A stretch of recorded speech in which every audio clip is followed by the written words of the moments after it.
중에서는 2학기 범위인 3단원 에너지띠와 반도체에 대해서 공부해보도록 하겠습니다. 먼저 기체 원자의 에너지 중에서는 원자들이 서로 멀리 떨어져 있어 한 원자가 다른 원자의 영향을 주지함으로 같은 종류의 기체 원자에서는 에너지가 같습니다. 다음으로 고체 원자의 에너지 중에서는 원자 사이의 거리가 커 인접한 원자들의 전자 궤도가 겹치게 되므로 에너지 중위가 겹치게 됩니다. 파울리 비터 원리에 따라 하나의 양자 상태의 전자 두 개가 동시에 있을 수 없으므로 원자를 가까이 있으면 에너지 중위가 미세하게 달라집니다. 인접한 원자의 전자력과 전자 사이의 정리력 때문입니다. 다음으로 에너지 중은 원자가 매우 많을 때 갈라진 수많은 에너지 중들이 촘촘하게 모여서 연속적인 비형태의 에너지 중을 이루게 됩니다. 원자가 한 개일 때 한 개의 원자는 불연속적인 에너지 중을 갖습니다. 그리고 원자가 두 개일 때는 두 원자의 에너지 중위가 미세한 차이를 두며 존재합니다. 그리고 원자가 많을 때는 에너지 중위가 거의 연속적인 에너지 D를 이룹니다. 다음으로 에너지 D의 구조에 대해서 알아봅시다. 먼저 허용된 D는 전자가 가질 수 있는 에너지 영역으로 절대 온도가 0켈빈일 때 고체 원자의 전자들은 허용된 D의 에너지가 가장 낮은 부분부터 채워집니다. 원자과 D는 전자가 채워지는 에너지 D 중 N D의 D로 완전히 채워진 원자가 D 내의 전자는 자유롭게 움직이지 못합니다. 그 이유는 전자가 옮겨갈 빈자리가 없기 때문입니다.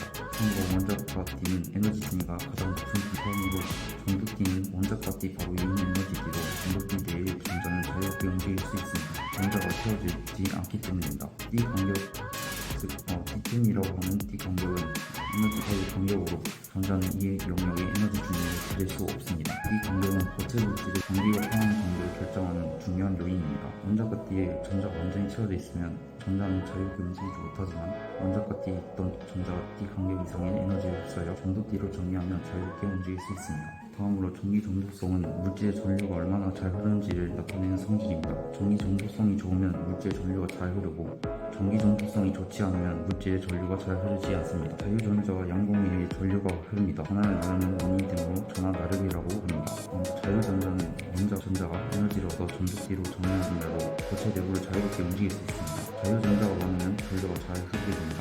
다음으로 양공은 전자의 전위로 인해 원자과 D에 생긴 전자리로 이웃한 전자가 채워지면서 움직일 수 있기 때문에 플러스 전자를 띤 입자와 같은 역할을 합니다. 순수 반도체에서는 자유전자의 수와 양공의 수는 같습니다. 전자가 양공을 채우면 전자가 빠져나오는 자리가 다시 양공이 됩니다. 따라서 양공의 이동 방향은 전자 이동 방향과 반대입니다. 물질의 전기 전도성이 좋으면 전류가 잘 흐르므로 전기 저항이 적고 이 전도성이 좋지 않으면 전류가 잘 흐르지 않으므로 전기 저항이 크게 됩니다. 다음으로 고체 전기 전도성과 에너지 D의 구조에 대해서 알아보겠습니다. 고체의 전기 전도성은 에너지 D의 구조에 따라 달라집니다. 원자과 D의 전자가 D 간격보다 높은 에너지를 얻어 전도 D로 정리되어야 전류가 흐를 수 있게 됩니다. D 간격이 좁을수록 전기 전도성이 좋습니다. 먼저 도체는 전류가 잘 흐르는 물질을 말하고 전련체는 구도체라고 하는데 전류가 흐르기 어려운 물질입니다. 반도체는 도체와 전원체의 중간 정도의 물질입니다. 도체에서 전자의 이동과 전류의 흐름을 보면 이 간격이 없어서 약간의 에너지만 흡수해도 전자가 쉽게 전기로 이동하여 도체 안을 자유롭게 이동하므로 전류가 잘 됩니다. 전련체는 이 간격이 매우 넓어서 전자가 전도기로 올라가기 어렵기 때문에 전류가 거의 흐르지 않습니다. 반도체는 이 간격이 좁아서 전자가 일정량의 에너지를 흡수하면 전도기로 이동하여 전류가 흐를 수 있습니다. 도체의 전기 전도성은 매우 좋고 전련체의 전기 전도성은 좋지 않습니다. 반도체는 전기 전도성이 도체보다는 좋지 않고 전련체보다는 좋습니다. 도체 위에는 금, 은, 구리, 절, 알루미늄 등의 금속 물질이 있고 전련체에는 다이아몬드, 유리, 나무, 고무 등의 비금속 물질이 있습니다. 반도체의 예시에는 규소나 점화염 등이 있습니다. 이제 전기 전도도에 대해 알아보겠습니다. 물질의 전기 전도성을 전량적으로 나타내는 물리량으로 일부 전압에 의해 고체에 전류가 잘 흐르는 정도를 나타냅니다. 즉 전기 전도도가 클수록 전류가 잘 흐릅니다. 이 저항은 일정한 온도에서 물체의 저항 R은 물체의 길이 L의 길이와 방향적으로 반비례합니다. 이때 길이 상수기를 비저항이라고 합니다. 전기 전도는 비저항의 루트와 같습니다. 따라서 다음과 같은 식이 나오게 됩니다. 여러가지 물질의 전기 전도를 한번 알아보겠습니다. 여러분, 그리 물질의 전기 전도는 원자의 정밀 결정 구조, 주변 온도, 불순물의 포함 정도에 따라 물질의 전기 전도가 달라질 수 있습니다. 전len체는 전기 전도가 적고 고체로 갈수록 전기 전도가 큽니다. 이제 넘어가서 일단 확인 문제를 한번 확인해 보겠습니다. 먼저 기체 에너지 중위는 원자들이 서로 멀리 떨어져 있어 한 원자가 다른 원자에 영향을 주지 않으므로 같은 종류의 기체 원자에서는 에너지 중위가 같습니다. 에너지띠는 수많은 에너지 준위들이 촘촘하게 모여 연속적인 띠 형태의 에너지 준위를 이루게 된 것입니다. 원자과 띠는 전자가 채워진 에너지띠 중 에너지 준위가 가장 높은 띠입니다. 전도띠는 원자과 띠 바로 위에 있는 에너지띠입니다. 이 간격은 에너지띠 사이 간격으로 전자는 이 영역의 에너지 준위를 가질 수 없습니다. 양봉은 전자의 전위로 인해 원자과 띠에 생기는 빈자리로 플러스 전화 같은 역할을 합니다. 전련체보다 적습니다. 전기 정도로는 물질에서 전류가 잘 흐르는 정도를 나타내는 전류량으로 비저항의 역수와 같습니다. 이제 에너지띠에 대한 설명을 옳은 것은 옳지 않은 것은 X로 표시하죠. 먼저 에너지띠는 기체의 원자가 아닌 겉의 원자에서 나타내기 때문에 X입니다. 이론에서는 전자는 이 간격에 해당하는 에너지를 가질 수 없다고 합니다. 이 간격은 두 개의 흐르는 띠 사이에 해당하는 에너지 간격으로 전자는 에너지를 가질 수 없기 때문에 맞습니다. 한번에서 에너지띠에 대해서는 에너지 준위가 거의 연속적이라고 할 수 있다고 하는데 고체는 원자에서가 매우 많은 경우 에너지띠에 대해서는 갈라지는 수많은 에너지 준위가 촘촘하게 모였습니다. 따라서 에너지 준위가 거의 연속적이라고 할 수 있습니다. 다음으로 2번을 보시면 그림은 어떤 고체의 에너지띠를 나타내는 것으로 A는 전자가 채워져 있지 않은 에너지띠고 C는 전자가 채워져 있지 않은 에너지띠입니다.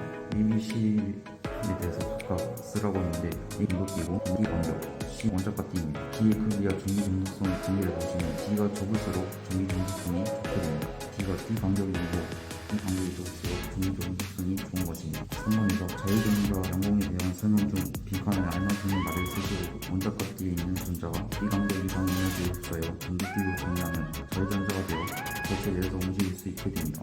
전자의 전위를 인해 생긴 양봉은 이웃판에 전자가 채워지면서 움직일 수 있으며 플러스 전환을 띠는 밑과 같은 역할을 합니다. 4번에서 그림 가다는 반도체의 에너지띠 구조를 순서 없이 나타낸 것입니다. 가다에 해당하는 물질의 종류를 쓰라고 했는데 일단 가는 원자과 띠와 전도띠 간격이 정도 고체가 되겠고 나를 보시면 이 간격이 가보다 넓고 다보다 좁음으로 반도체이고 달을 보시면 이 간격이 제일 넓은 부분 절연체계가 되겠습니다.